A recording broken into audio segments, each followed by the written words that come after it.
إنا جعلناه قرآنا عربيا لعلكم تعقلون. بسم الله الرحمن الرحيم. الحمد لله رب العالمين والعاقبة للمتقين والصلاة والسلام على نبينا محمد وعلى آله وأصحابه أجمعين. أما بعد، فنتابع درسنا من كتاب دروس اللغة العربية لغير الناطقين بها من الجزء الثاني. اینک ما درس‌های خود را دوام می‌دهیم از کتاب دروس اللغة العربية لغير الناطقين بها قسم دوم. درس امروزی ما الدرس الخامس، درس پنجم. خب برای خاطر آن که درس پنجم را ما سر کنیم، برای ما دو چیز ضرور است. یکم شناس شدن به کلمه های نو، اگر درس کلمه های نو داشتگی باشد.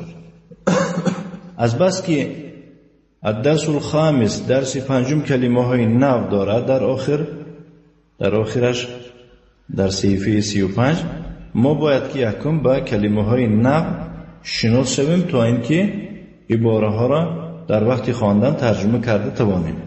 الکلمات الجدیده، کلمه های نو: العنب، انگور. الموز، موز این بنان می شود، ترجمه شد ندیدم. التین، انجیر. الفجر، نماز بامداد. جواب، جمعش اجوبه می شود. سؤال، سوال. اسئله، سوال ها. البقال گفتم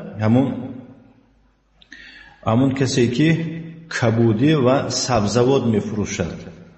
فهمیدید؟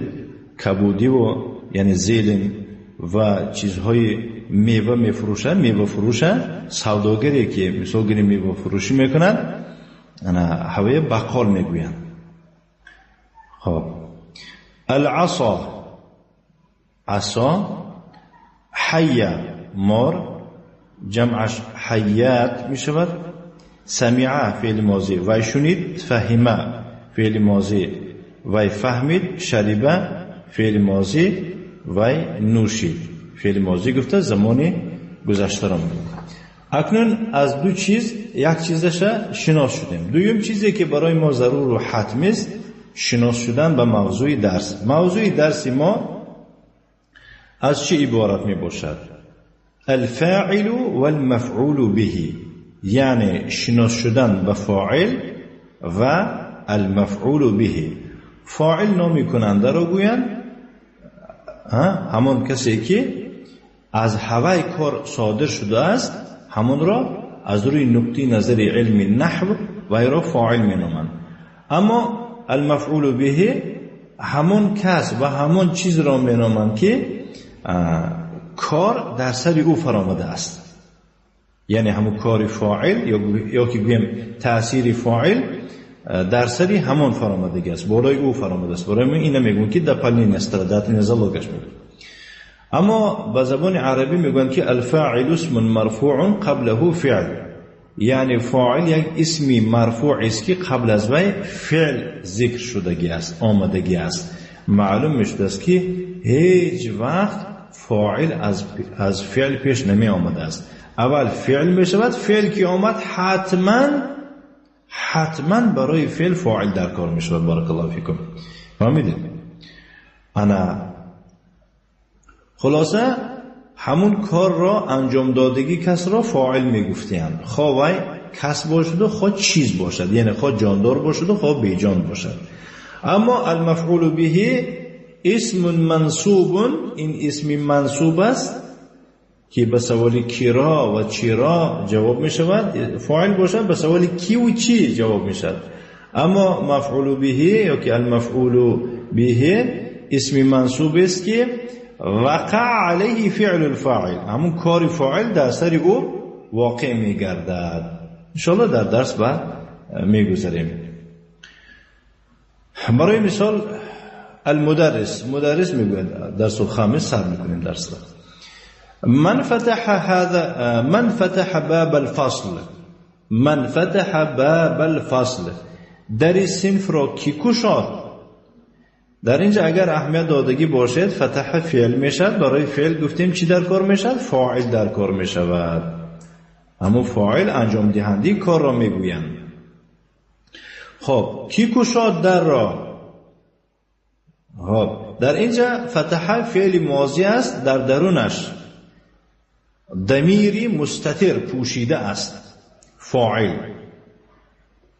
وقتی که فعل بینیم فعل متعدی باشد، اندک شناسی دارد انشاءالله، در علم صرف گذاشتیم فعل متعدی فعل را میگویند که تأثیر او از فاعل به مفعول به میگذرد، یعنی محتاج مفعول میشود، وگرنه کلام پر نمیشد.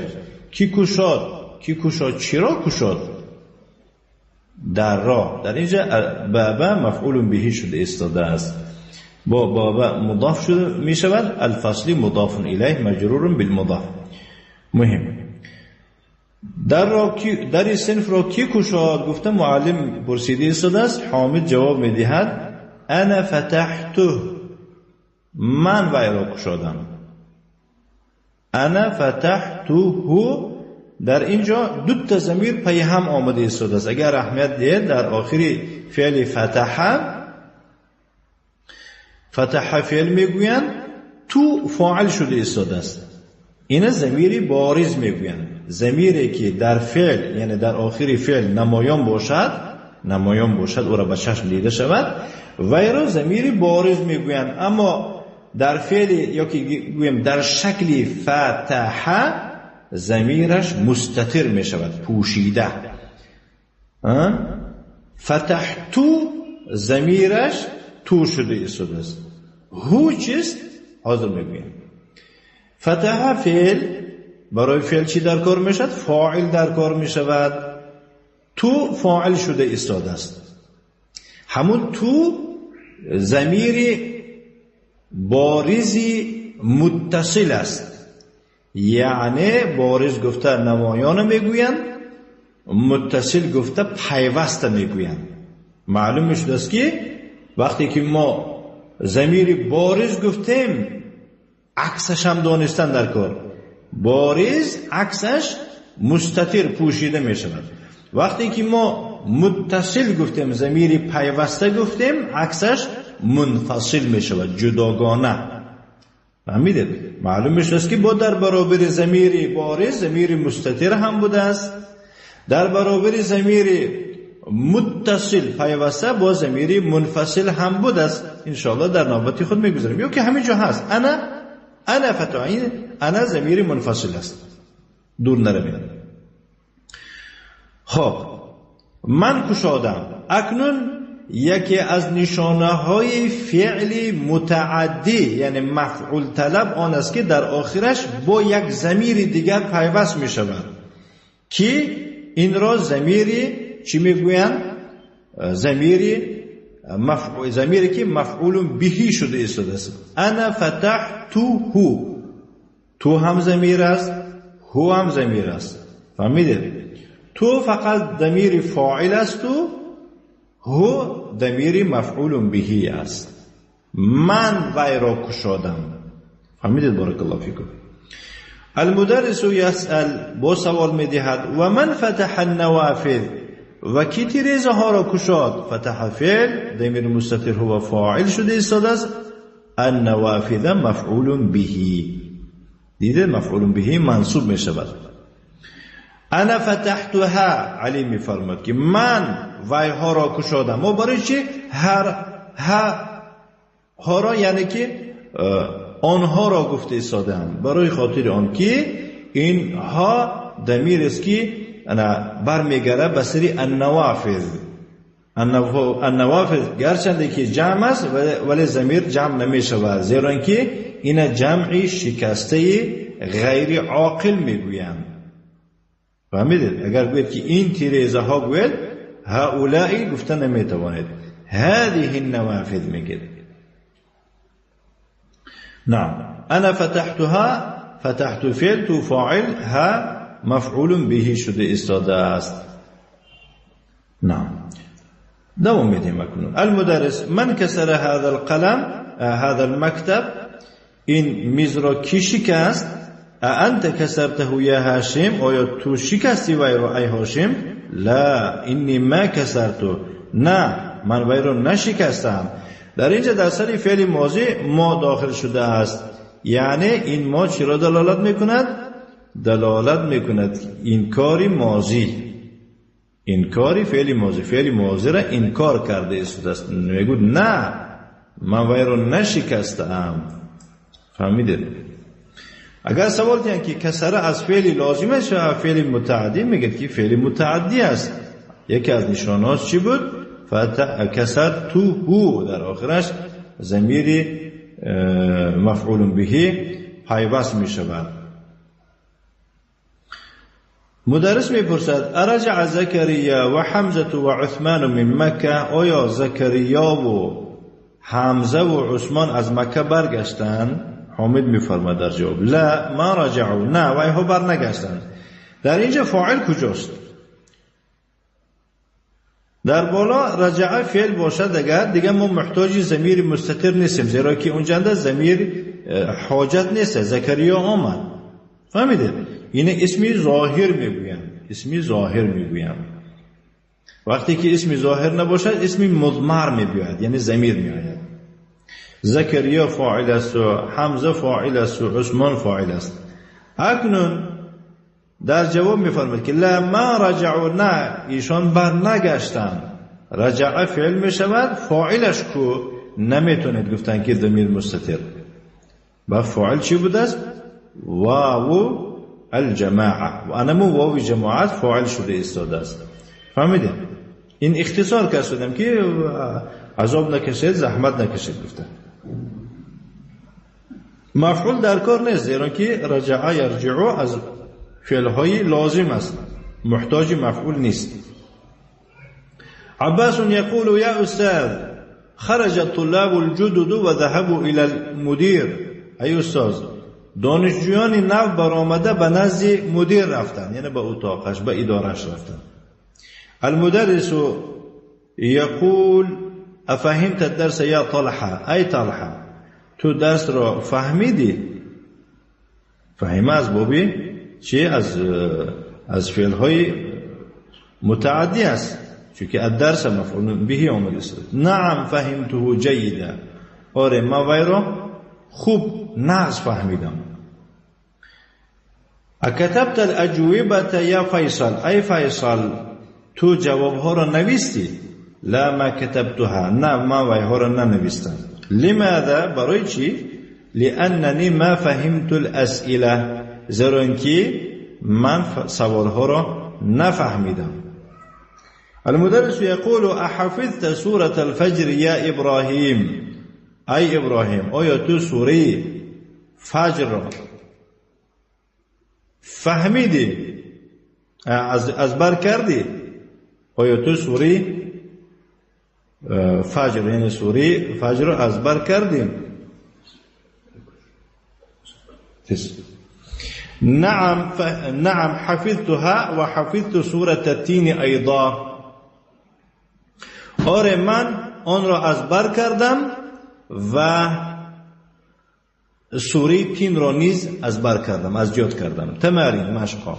اجب عن الاسئله الاتیه، به سوال های زیرین جواب فرما. این ذهب الطلاب الجدد، دانشجویان نو به کجا رفتند؟ افهم طلحه الدرس، آیا طلحه درس را فهمید؟ ای سوره حفظ ابراهیم، ابراهیم کدام سوره را از بر کرد؟ من فتح النوافذ، کی تیریزه ها را باز کرد، کشاد. دوم ضع هذه العلامة امام الجمل الصحيحة و هذه العلامة امام الجمل غیر الصحيحة. این علامت را در پیش جمله های درست قرار بده و این علامت را باشد در پیش جمله هایی که درست نیستند.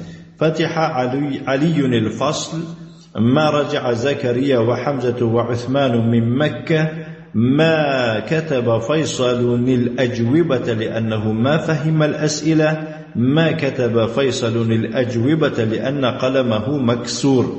إن شاء الله معناش برای شما باید که فهم باشد. مشق سیوم تأمل الامثله الاتیه، مثال های زیرین را اندیشه بکن. القرآن، در اینجا کلمه قرآن را حاضر مؤلف یا که گویم مصنف چیکار میکند؟ مفعول به قرار میدهد. قرأ الطالب القرآن، در اینجا قرأ فعل میشود و الطالب فاعل میشود و القرآن مفعول به میشود. القهوه شرب الضيف القهوه، مهمان قهوه را نوشید. الدرس كتب المدرس الدرس، مدرس درس را نویست. با الباب فتحت آمنة الباب، آمنه در را باز کرد، کشاد. خیلی اعراب کردنش گفت است. قرأ فعل میشد یعنی فعل ماضی، الطالب الفاعل، القرآن المفعول به. وقتی که فعل و فاعل و مفعول به برای شما معلوم باشد، مشق چارنده میفرماد که عین الفاعل و المفعول به فی الجمل الاتیه، در جمله های زیرین فاعل را و المفعول به را معین کن. برای خاطر معین کردن چیکار کردن در کار؟ ضع خطا واحدا تحت الفاعل و خطین تحت المفعول به، در زیر فاعل یک تا خط کش و در زیر المفعول به باشد دو تا خط کش. وشکل آخر کل منهما، آخری هر کدامش را حرکت گذار که فهمیم که فاعل را یعنی که ضمه موندی که علامت رفع او یعنی که مرفوع بودنش فهمیم و مفعول به را منصوب بودنش را فهمیم. کسر الطفل القلم، کودک قلم را شکست. در اینجا در زیر الطفلو چی آخرش او میکنه، الطفلو یک تا خط میکشه زیرا که فاعل است، القلم دو تا خط میکشد و آخری قلم را فتحه میدید که زیرا که مفعول به است. به همین فاعل و مفعول معین شد. تا آخره خودتون میخونید زیرا که من خوانم و خودتون از روی اعراب من میدونید که کدامش فاعل است و کدامش مفعول به است. پنجم، اکمل الجمل الاتیه بکلمات مناسبه واضبطها بالشکل، یعنی جمله های می آمدگی را مکمل کن، پر کن. با چی؟ با کلمه های مناسب و آنها را حرکت گذاری کن. معلوم است که در پایان یا فاعل نمیرسد یا که مفعول به نمیرسد. برای مثال من فتح الباب، در اینجا مفعول به نرسیده است. غسلت اختی المندیله، خواهر من مندیل را شست یا که قمیصی پیراهن مرا کرته مرا شست. در اینجا قمیص چی میشد؟ مفعول به میشد برای فعل غسله زیرا که اخت در اینجا فاعل شده است. تا آخره میخوانید ان شاء الله. مشق ششم، اجعل كل من الكلمات الاتیه مفعولا به واضبط آخرها، کلمه های زیرین را هر کدامش یعنی از این کلمه های پایان مفعول به قرار داده آخرش را حرکت گذاری کن. این عیناً مانند مشق سه است. القرآن قرأ الطالب القرآن، القهوة شرب الضيف القهوة. برای مثال التفاح اکل الطالب التفاح. برای مثال مشق هفتم، تأمل المثالین الاتیین، دو مثال زیرین را اندیشه بکن. این خیلی هم مثال یا که بگیم مشق مهم است. الطلاب ذهبوا الى الملعب، یک بار پایان نگاه کنید. ذهب الطلاب الى الملعب، هر دو به زبان تاجیکی قریب که یک خیلی معنی داد میکنن. دانشجویان به میدانچه ورزش رفتند یا که به میدان ورزش رفتند. پایان هم دانشجویان به میدان ورزش رفتند. چه فرق داره یک دیگر؟ جمله یکم که خواندیم الطلاب، این جمله اسمیه میگن زیرا که به اسم آغاز میشود و پایانگی به فعل که آغاز میشه این جمله فعلیه میگویند. این یک چیز مهم. دوم چیز مهم، وقتی که ببینید که الطلاب جمع آمده است بعد او فعل را ذکر کردن شود، گرچه که صحبت درباره جمع هم رود باید یعنی از بس که گرچه که از بس که صحبت درباره جمع می رود، بعد از جمع فعل را صیغه جمع آورده می آورند، ذکر می کنند. ذهبوا می شود. ذهبوا اگر ما بود از طلاب پیش فعل را ذکر کردن شود، در اون حین حاجت به جمع کردن صورت فعل نمی شود، یعنی در آخر فعل ضمیر جمع را نمی آورد زیرا که برای فعل فاعل در کار می شود. وقتی که ما گفتیم که ذهب الطلاب، ذهبوا گفتن نمی شود. وقتی که ما ذهبوا گفتیم فاعل ضمیر می شود و الطلاب با چی می شود؟ همون وقت ما حقی یعنی ضمیر جمع را ذکر کردنی داریم وقتی که الطلاب نمی بود. اگر الطلاب نمی بود ما می گفتیم که ذهبوا الی الملعب، زیرا اینکه ما گفتیم که فاعل آن است که بعد از فعل مباشرتا می آید. اما وقتی گفتیم که الطلاب ذهبوا الی الملعب گفتیم ما الطلاب را در اینجا فاعل گفته نمیتونیم، اینجا مبتدا است. ذهبوا فعل است و بعد از فعل فاعل واو شده ایستاده است. نه در مثال دوم ذهب الطلاب فعل به صورتی تنها می آید، یعنی که در آخرش ضمیری واو جماعت را پیوست نمی کنند، زیرا که حاجت نیست. الطلاب آمده است، اسم ظاهر آمد، حاجت به ضمیر نیست. دوم زنانان در نیز همین طور است. الطالبات ذهبن الی المکتبه، برای خودیران ذهبن شده ایستاده است که بعد از الطلاب آمده است که بعد از فعل اسم ظاهر نیست. اما اگر فعل آید و با اسم ظاهر آید اون وقت فعل به صورتی تنها نوشته می شود. ذهبت الطالبات الی المکتبه، زیرا در اینجا به اون خاطر در آخری فعل ذهبه نون جمع زنانه پیوست نشد، زیرا که اسم ظاهر آمده است، حاجت به ضمیر نیست. نعم. اکنون این مشق حق برای شما فهمو باشد، باید که فهمو بودین خود را در مشق هشتم اثبات کردنتون در کار است. میفرماید که قدم الفعل در مشق هشتم، قدم الفعل فی الجمل الآتیه کما هو موضح فی المثال، چنانه که در مثال یکم نشان داده شده است در جمله های می آمدگی فعل را تقدیم کن. یعنی در این مثال ها یکم اسم آمده است، از اسم ها پیش فعل را بنویس که میتونی یعنی الاولاد شربوا القهوه، شرب الاولاد القهوه، الناس سمعوا الاذان، سمع الناس الاذان، الطلاب كتبوا الاجوبه، كتب الطلاب الاجوبه. طوری که گفتیم در سر این فعل یعنی اسمهای جمع فعل به صورتی تنها نوشته می شود، زیرا اینکه حاجت به پیوست کردن ضمیر نیست. وقتی که ما فعل پیش آوردیم، اما اگر اسمهای جمع پیش آیند بعد از اسمهای جمع فعل رو ذکر کنیم ما مجبور هستیم که در آخری فعل واو را پیوست کنیم، چخیلی که شربو آمد، زیرا که اسم ظاهر نه آید ما احتیاج به چی داریم؟ به ضمیر داریم.